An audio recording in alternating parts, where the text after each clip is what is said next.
السلام علیکم میرے پاکستانی۔ گزشتہ روز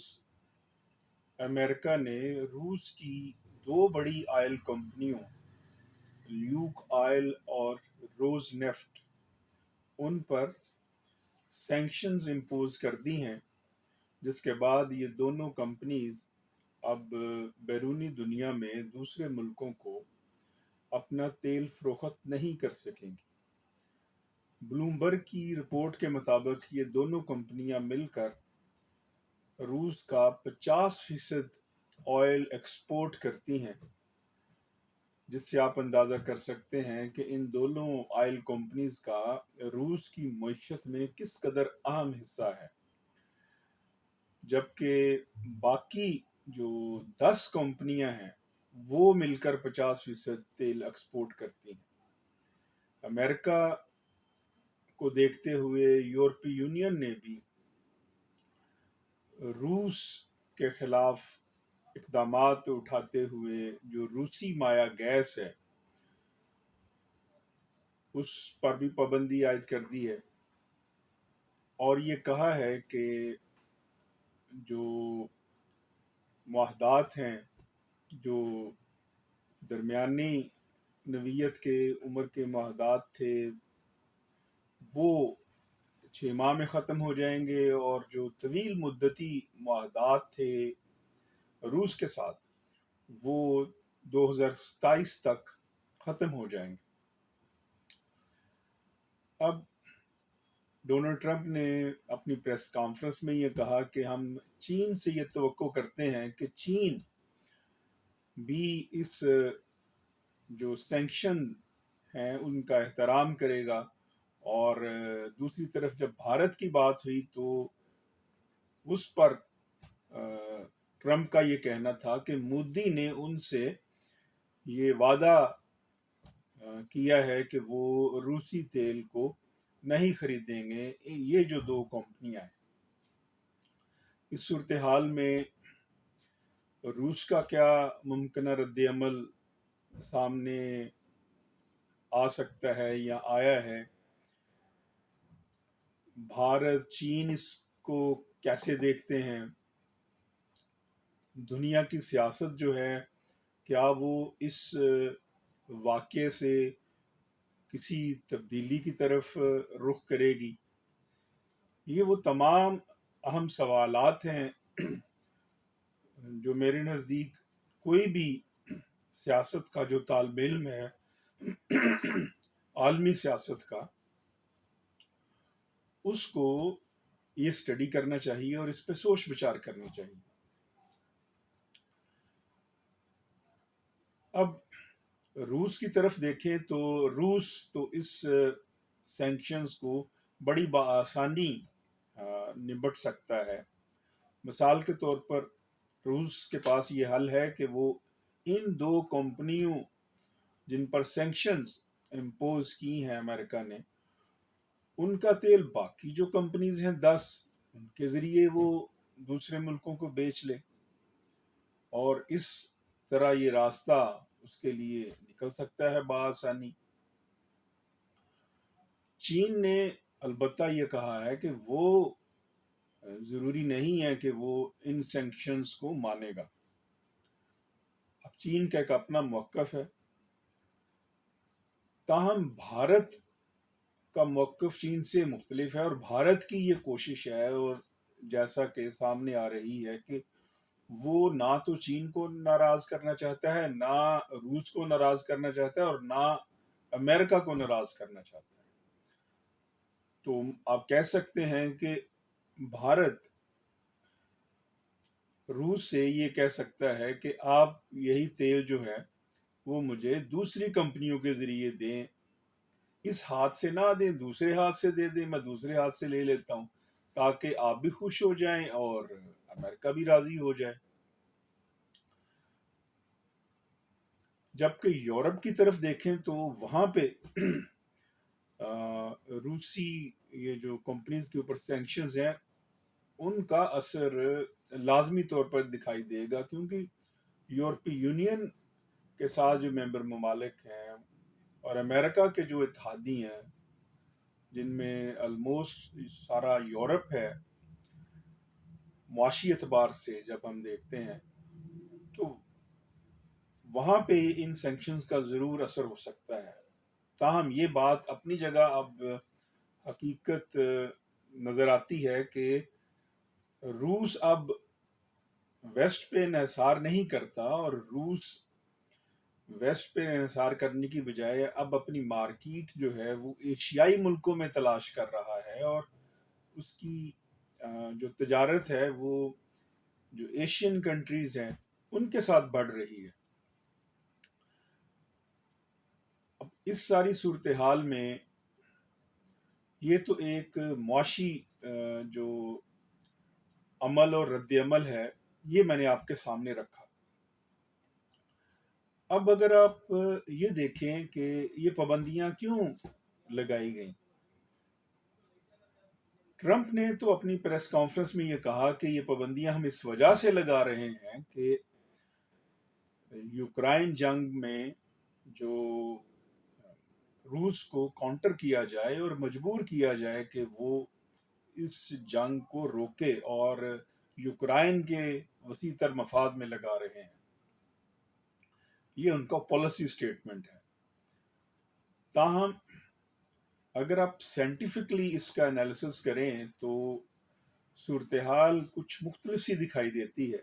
مثال کے طور پر جو لیوک آئل کمپنی ہے اس کے قریب ایک دھماکے کی بھی اطلاع ہے، تخریب کاری کی اطلاع ہے.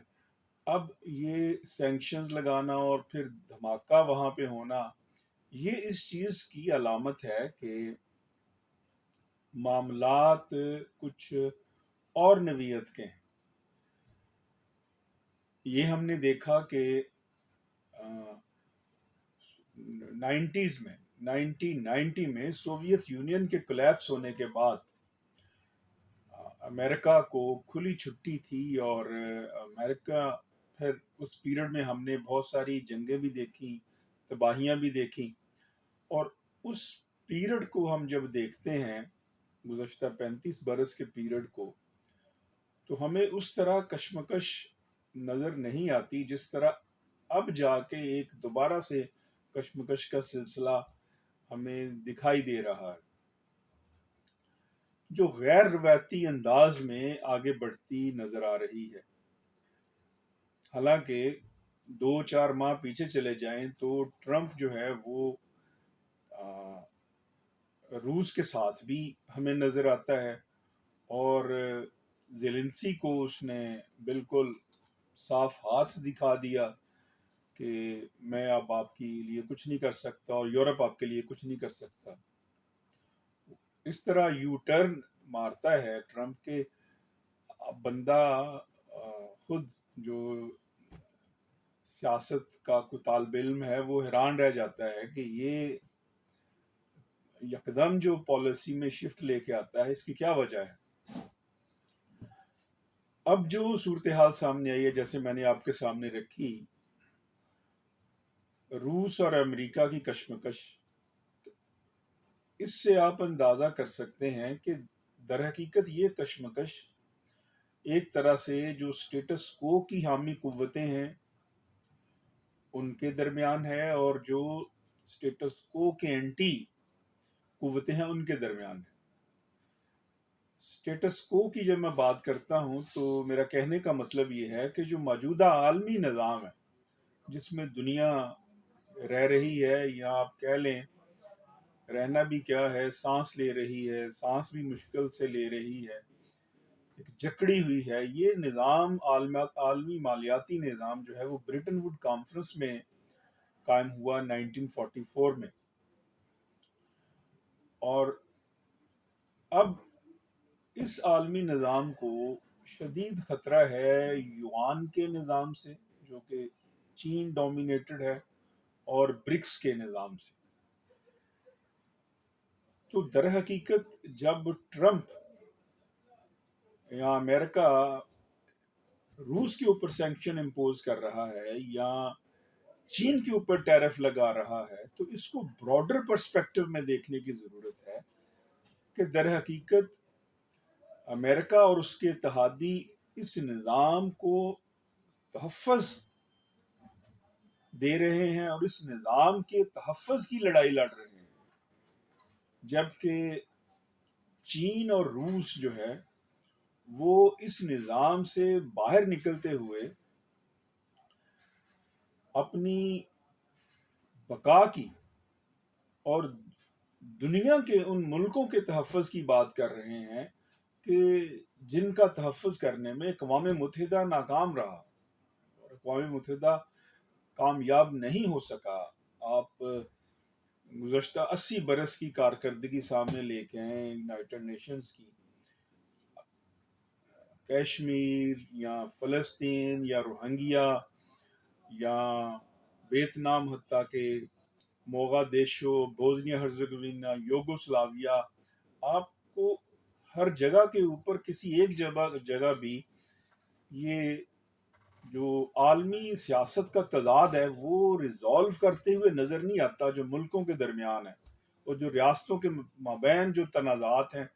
ان کو وہ ریزالو کر سکے، اس کا حل سامنے لے کے آ سکے۔ گویا اس کا یہی پیغام ہے کہ